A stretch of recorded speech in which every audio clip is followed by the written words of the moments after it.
자, 모두가 아는 회사 현대자동차를 살펴봅시다. 이 그래프는 제가 한번 만들어 봤는데요. 2012년부터 23년까지 현대자동차의 매출액, 영업이익, 순이익을 그래프로 표현해 봤습니다.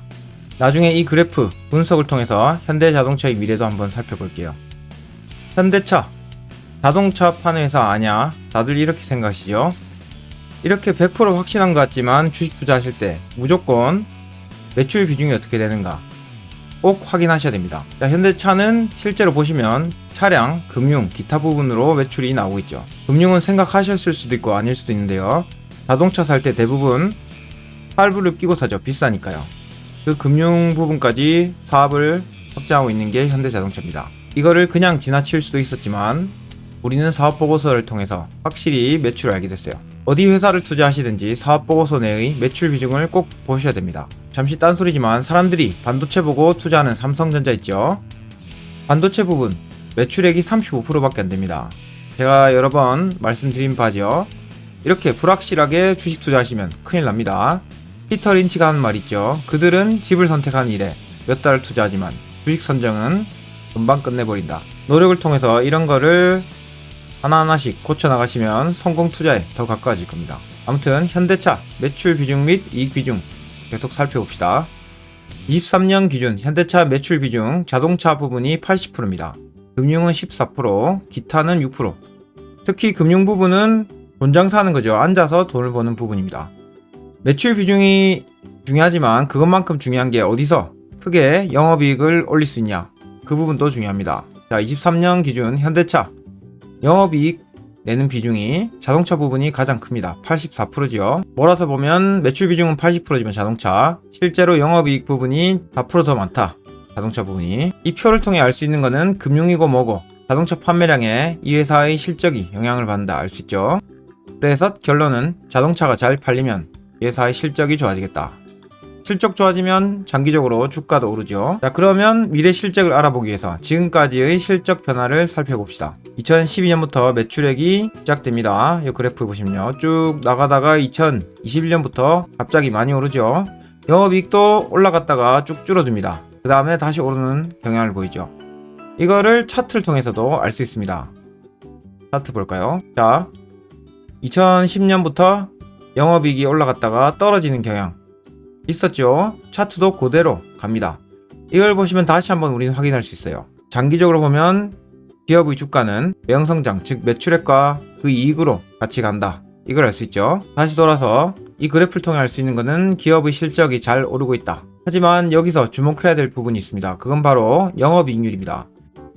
영업이익률 보십시오. 보기 좋게 하나로 만들어 봤습니다. 2012년부터 10% 정도 되다가 계속 떨어졌죠. 2020년까지. 그 후로 반등하는 영업이익률을 보입니다.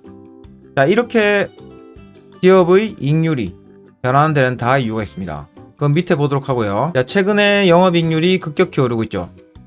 그 결과가 뉴스로 나왔습니다. 현대기아 세계 3대 평가사 무디스, S&P, 피치 신용등급 A등급을 획득했다.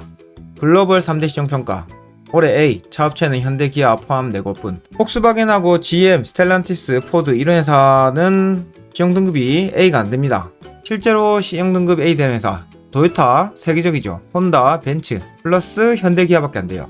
우리나라 자동차 대단하죠. 혼다는 엔진을 잘 만들어서 시형등급이 높다고 합니다. 독일 폭스바겐은 연간 생산량에서 현대기아에 앞서지만 S&P 시형등급 B밖에 안된다. 현대보다 한 단계 등급이 낮다. 미국 자동차 업계 빅3 여기들도 모두 B등급을 받는데 그쳤다. 참말로 우리나라 대단하네요. 그런데 여기서 왜 현대가 A등급을 받았나? 그 이유가 있습니다. 첫 번째는 현대자동차의 높은 영업이익률 때문입니다. 아까 그래프에서 보시다시피 거의 10%에 육박하는 영업이익률을 가지고 있죠. 그리고 재무 건전성이 뛰어나다. 세 번째는 지금 우리는 자동차 전환기에 있습니다. 여기에 빠르게 대처해서 이런 높은 등급을 받았다고 합니다. 자, 잠깐 폭스바겐이 최근에 87년 역사상 처음으로 독일 내 공장을 폐쇄 추진하기로 했다고 합니다. 이거 왜 문 닫나? 그 이유는 바로 현대차에서 찾을 수 있어요. 현대차는 빠른 자동차 전환기에 대처를 잘했죠. 반면에 폭스바겐은 이 대처를 잘 못했습니다. 전기차나 하이브리드카 이쪽으로 대처를 잘 못해서 공장을 문 닫게 됐다 이겁니다. 자, 이런 뉴스와 세상의 흐름을 보면 투자 아이디어가 가지가지 나오게 되죠. 주식에서 돈을 잃는 사람 엄청 많죠. 그들의 공통점이 있어요. 가까이 볼수록 주식에서는 실패할 확률이 높다 이겁니다.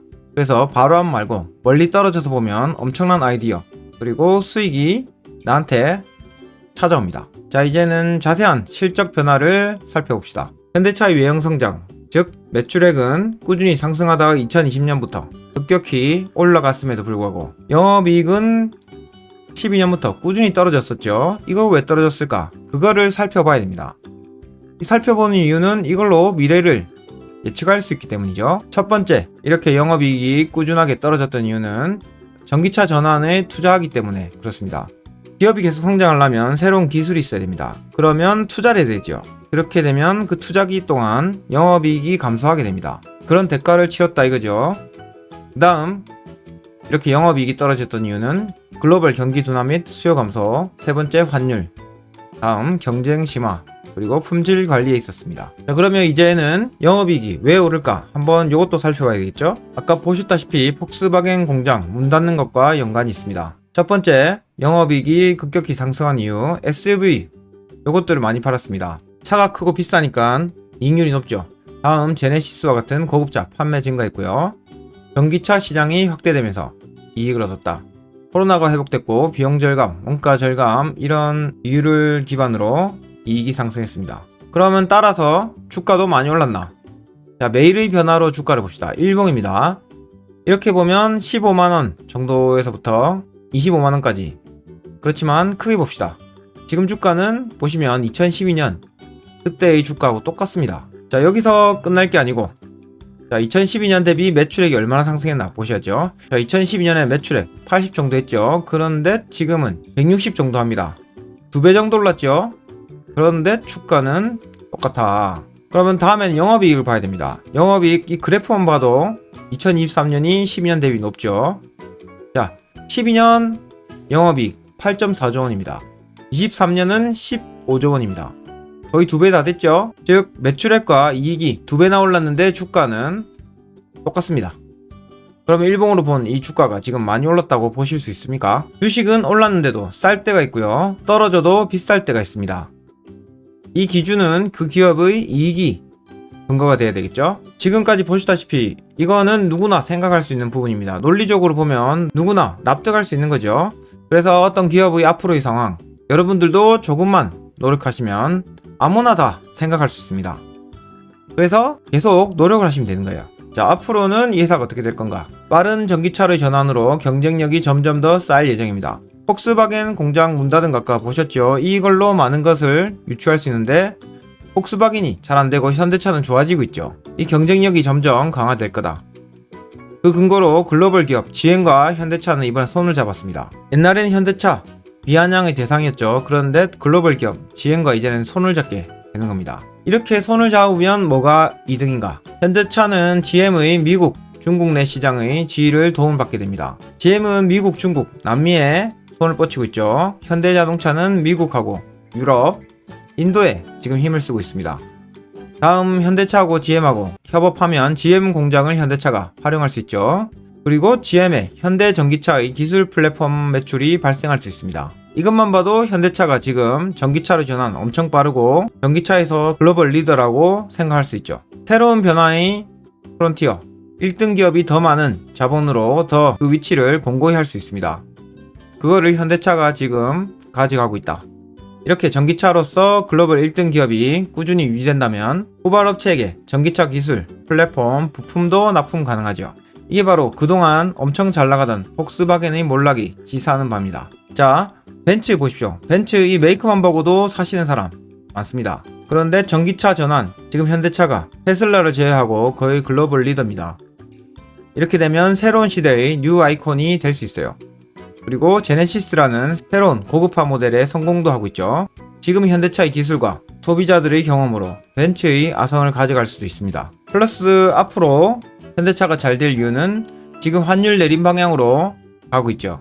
그러면 자동차 소비가 늘어날 것입니다. 왜냐하면 자동차 살 때 금융 끼고 산다 했죠.